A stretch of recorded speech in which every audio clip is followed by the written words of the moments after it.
تقریبا 1 ساعت گذشته، من نشستم، یه عالمه گربه دورمن، ولی خب جای خوبی نیست فکر کنم، خاطر اینکه هر نیم ساعت در میون یکی داره میاد و به این بچه‌ها غذا میده.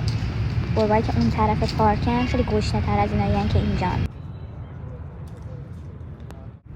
برای تجربه روز اول، خب امروز که هوا خیلی سرد نبود، هوا خوبه، سردم نشد، تونستم یه ذره با محیط و فضا ارتباط برقرار کنم، چون یه سری ترسا داشتم، ولی من میتونم.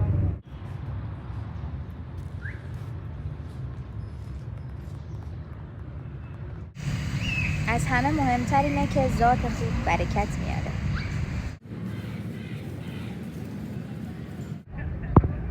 کم کم داره هوا سرد میشه. بالاخره اولین دشتم هم گرفتم.